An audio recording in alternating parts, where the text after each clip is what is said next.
I'm Curtis Smith, and we're still at Roseanne Tufnell's Daylily garden looking at all the interesting daylilies here. And here's one that's very pretty, very interesting looking.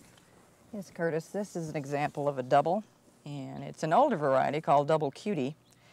And a lot of the doubles can get as large as the big flowers up in the 5 and 6 range, but this is in the miniature category. And right here I see one that I forgot to deadhead, a spent blossom. So that needs to be taken off. That needs to be taken off. Why would you do that? It's important not just for the look and grooming of the plant. It's all because if they drop off down in there, then they get soggy and they attract snails and pill bugs that could damage your plant. Then once they finish with this, they'll start up the plant. And also, unless you're hybridizing, you don't want to leave these on there, because if they've been pollinated, then they'll make a seed pod, and it'll draw its strength to making the seed, like any plant cycle, and quit blooming, and you won't get as much bloom the following year. Okay, I notice here you've got a plant with striped leaves.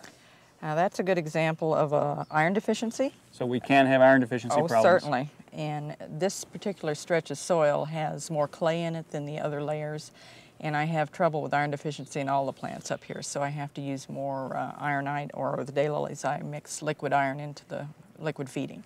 Okay, I notice behind us now we've got some other daylilies that are really pretty. A pink one, some whitish ones.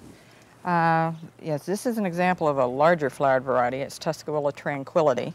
It's a near white. We haven't achieved a snow white yet in daylilies. That's one of the colors they're looking for. The other color is blue. They have not achieved blue, although they are getting quite close with some of the eye patterns on some of them. When they open up, they'll have a blue haloed ring or something, so they're getting there. Okay, I think it's really pretty, and I like the fact that it's not stark white.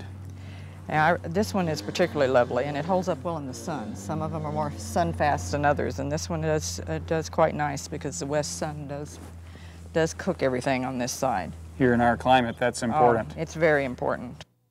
Roseanne, this one's an interesting one with very narrow sepals and narrow petals. Well, that's an example of a spider variety.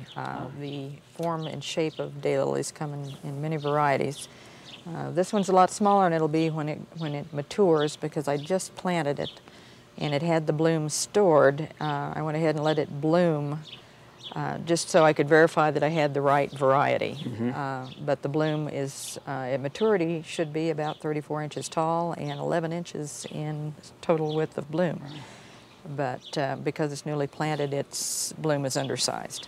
Okay, so you can plant it, have flowers almost immediately then after you plant it. If it's got it stored, it will put it up. It's not the best idea to go ahead and let them bloom, because you want them to put the energy into root development, but it's one way to make sure you have the variety that you thought you had. So if you're buying an expensive variety, maybe a good idea. If there's others you're not really concerned about variety, cut the flowers off the first year. Right, or if the plant looks like it's really struggling, and I'll probably go ahead and cut that scape off now that I've verified the variety. It's beautiful, and I see a very pretty apricot one over here we ought to go look at. Now this one looks really spectacular. It's so strong looking, so full, so large. Yes, this is one of my favorites. This is John Barrowman by Elsie Spaulding, and the unique ruffling here is called pie crust ruffling, and the color is just kind of a polychrome on this one, as well as it just kind of blends, and the substance is just marvelous. Holds up well in the sun, and this bloom is in perfect form. That would be a show quality bloom. Looking good. And I see another one over here. It's a little different color, but it's also spectacular. This one's a little bit paler color, but it's still beautiful. This is another one of my favorites. This is Champagne Elegance by E.C. Brown. It's not fully open yet, but this is a good example of a polychrome. You can see it has the tight pie crust ruffling around the edges.